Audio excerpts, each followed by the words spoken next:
Right now, Pittsburgh's best sports show is about to begin. Call us or tweet us.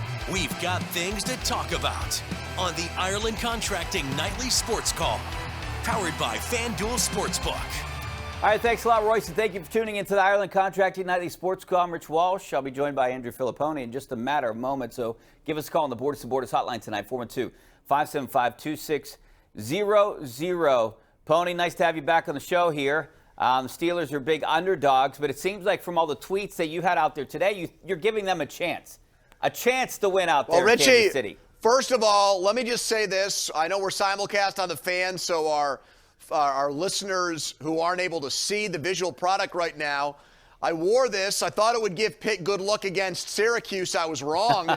This is my H2P specially made 93.7 The Fan Peach Bowl hoodie that we gave out. Paul Zeiss was just mobbed in Atlanta, giving these things away like hotcakes to the Pitt fans that made the trip down there. But I was trying to give Pitt basketball good juju tonight against my alma mater. That did not happen.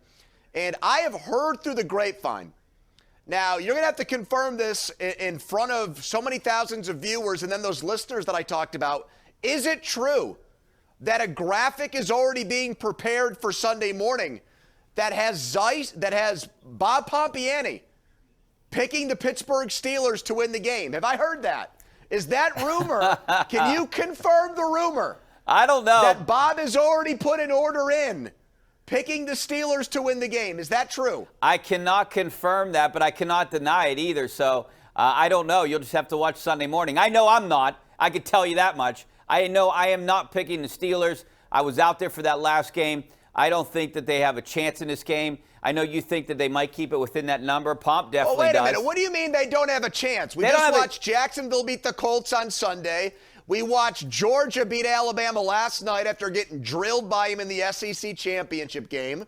What do you mean they don't have a chance? Explain that. Like no shot whatsoever. I mean, you watched that last game. Their offense still can't get anything going, Pony. I understand that it's Ben's trying to will this team to the Super Bowl, but he doesn't have an offensive line, right? I mean, you have Najee Harris. You have some weapons on offense, but I mean, the play calling, in my opinion, is absurd. I agree. I can't see them going in there and putting up the same kind of numbers as Kansas City did against this defense. Kansas City could run all over the Steelers' defense, right? And now you have Travis Kelce back. You also have, I would imagine they're going to use Tyreek Hill a little bit more. But I just don't say that. I don't see, this is not circa 2018 where Ben and this offense can stay with the Kansas City Chiefs and Patrick Mahomes. I just don't see it. Well, that game, the game that the Steelers won in the playoffs there 5 years ago, they kicked only field goals. They didn't score a touchdown. They rode Le'Veon Bell. That's really, in my opinion, the only way they win this game is that they've got to turn it into, and the Chiefs have played some games this year that have been ugly. They beat Green Bay without Jordan Love in a low-scoring game. They didn't score a lot of points against the Cowboys. They won with defense. The Steelers got to ugly the game up. T.J. Watt needs to be a monster. Minkah Fitzpatrick needs to be the guy that we saw preserving victory against the Ravens, playing much better, making big clutch plays. Cam Hayward, the guy's missed so many playoff games because of injury. Here is his chance to score his biggest win as a Steelers player. I mean, the defense has got to do what they did. Richie, you predicted them to go to Buffalo and win. You've done this before. Yeah. You've called the shocking upset. How did they win that game? They didn't have great offense. No, they played didn't. Incredible defense. Maybe they can get turnovers and pressure Mahomes, and that's how they keep themselves in this game. Yeah, that's the only way they win. I remember being on the sidelines for that game in Kansas City, that playoff game there, when Ben iced it with Antonio Brown to convert that third down. The game was basically over there. That was the loudest crowd I've ever been, the loudest game I've ever been to. Standing on the sidelines, it was so loud, an incredible atmosphere.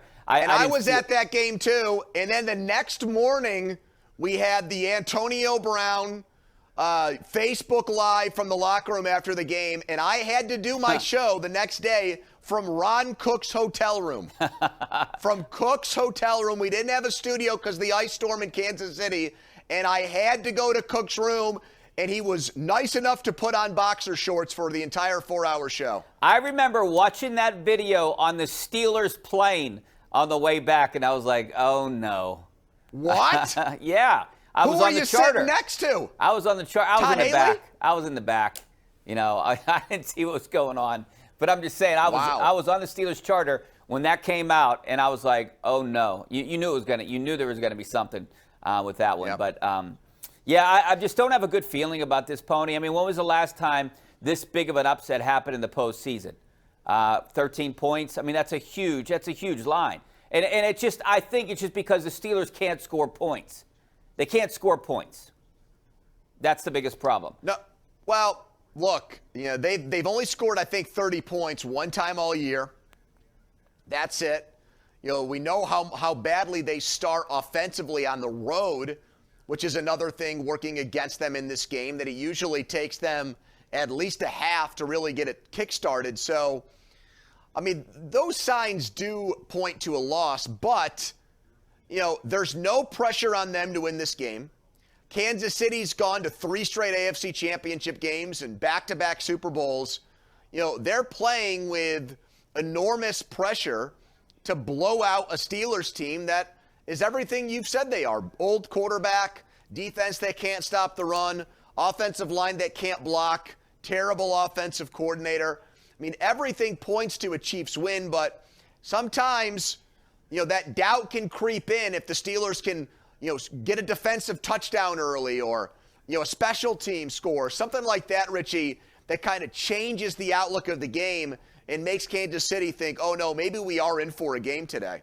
Yeah, even if the Steelers get the ball first and they can somehow score in that first possession, it's a different game. It's just they can't move the chains. Something always happens. And I just don't like their play calling. Just hate it. I just hate their play calling. How could you like their play calling? I don't think anyone likes it. How could you like it? Their offensive coordinator is somebody that's in over his head. You know, would they make the playoffs and fire him? Probably not. But that doesn't mean they shouldn't. Their offense has gotten worse this year than it was last year. Claypool had, 11 touchdowns last year. Now he's only got 2. James Washington, completely invisible in their offense. They couldn't find a way to use him. The offensive line regressed. They're throwing the ball to the line of scrimmage on 3rd and 10 and 3rd and long, and it's just ridiculous. So I think something's got to give there. If they win this game, it's going to be because the defense steps up and has a huge day. And I think really Watt is the guy that needs – hey, Richie, if he's Defensive Player of the Year, if he really is that guy, he's got to make Patrick Mahomes run around the way that he did in the Super Bowl last year against Tampa. I think he is. I was doubting it there after he missed a couple games, and I was thinking to myself, it's hard to make him your Defensive Player of the Year when he's been out so much with injury, but the guy still I agree. He's going to win it, but he's got to live up to it. He's got to live up to it in this playoff game. He's been in 2 playoff games so far in his career, Jacksonville and Cleveland, and really did very little in both of those games.